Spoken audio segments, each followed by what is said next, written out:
Bonjour tout le monde. Donc, mon nom c'est Marietou Niang. Je suis euh, professeure à l'Université du Québec à Rimouski.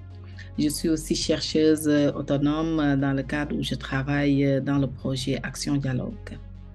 Le projet Action Dialogue, c'est vraiment un projet qui s'intéresse au racisme en Ontario.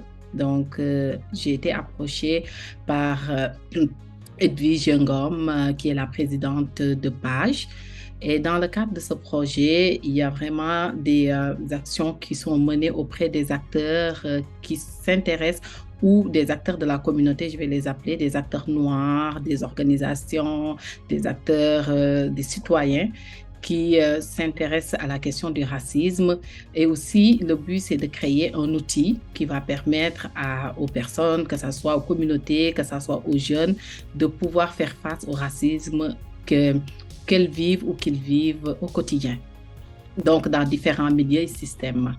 Et dans le cadre de ce projet, moi, je suis chargée d'être une évaluatrice, je ne dis pas externe, mais interne du projet parce que j'accompagne également l'équipe de mise en œuvre pour vraiment adapter le projet au fur et à mesure, de donner aussi des éléments qui viennent de la science, qui viennent de la recherche pour alimenter ce projet-là.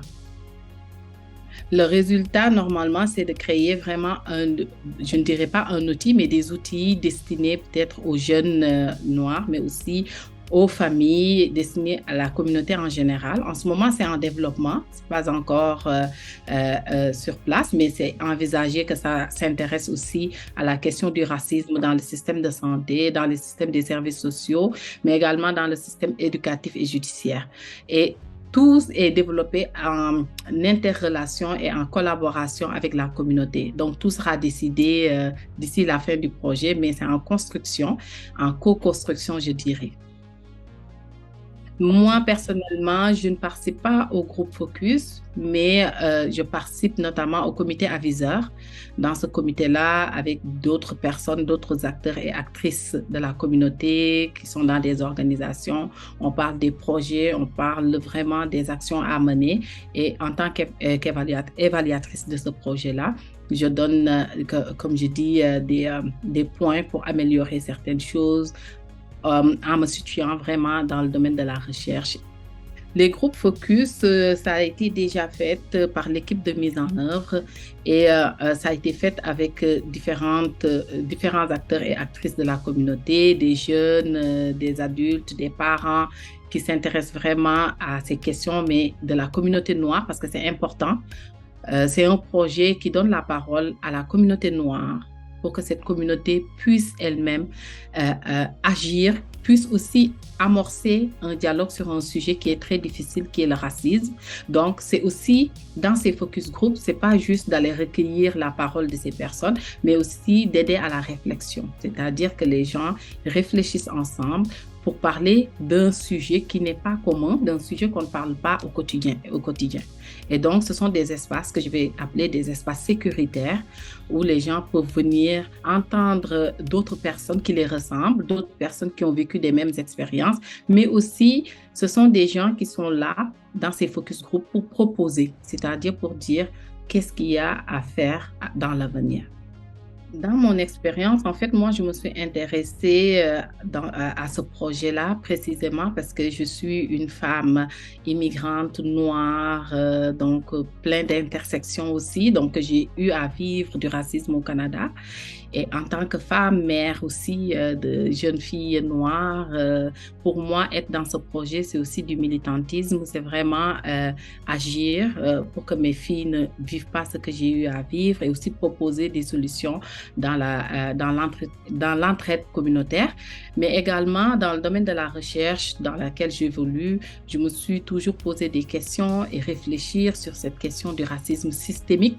Donc, en tant que chercheuse, je m'intéresse à tout ce qui est systémique. Donc, j'utilise des approches théoriques systémiques dans mes recherches et c'est très intéressant de m'intéresser à ce problème de racisme systémique et d'entendre la communauté, comment en fait moi en tant que chercheuse avec les théories que je connais, comment les personnes l'expriment de leur façon, l'expriment à partir de leur quotidien. Donc En tant que chercheuse, c'est vraiment ça qui m'intéresse dans ce projet-là.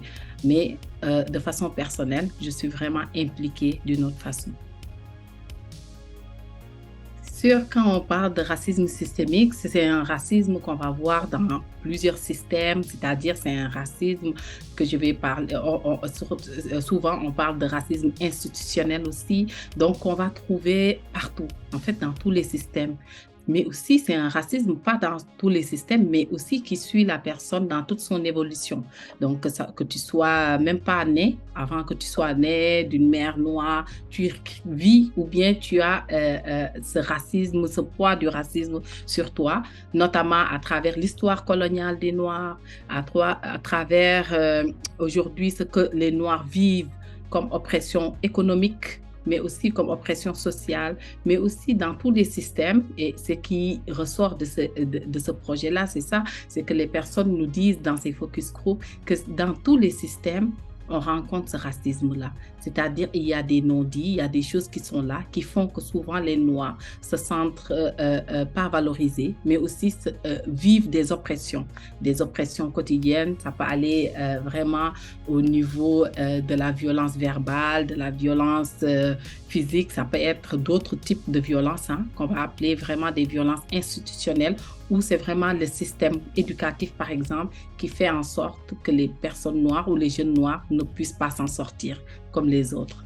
Bon, j'aimerais bien proposer une solution, mais là, c'est le but du projet. C'est-à-dire, en ce moment, c'est vraiment un élan qui est très bien, c'est-à-dire que la communauté se mobilise, se parle de quelque chose de très douloureux. Le racisme, parler du racisme, ce n'est pas facile pour les personnes noires.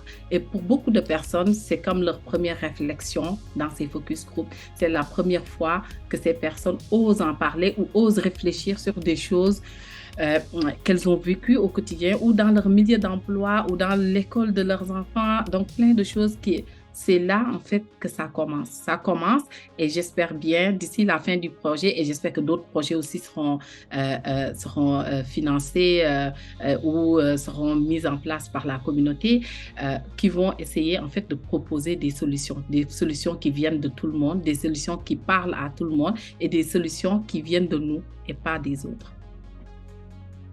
Bon, mon mot de la fin, c'est vraiment d'appeler toute la communauté de venir soutenir ce projet-là, mais aussi d'appeler aussi les institutions, que ce soit académiques, que ce soit judiciaires, que ce soit aussi les institutions du gouvernement, d'appuyer ce type de projets-là, des types de projets qui sont menés par des organisations dans lesquelles ce sont vraiment des femmes noires, des hommes noirs qui sont là, qui sont des leaders et qui veulent agir pour la communauté. Donc, d'activer cette solidarité-là.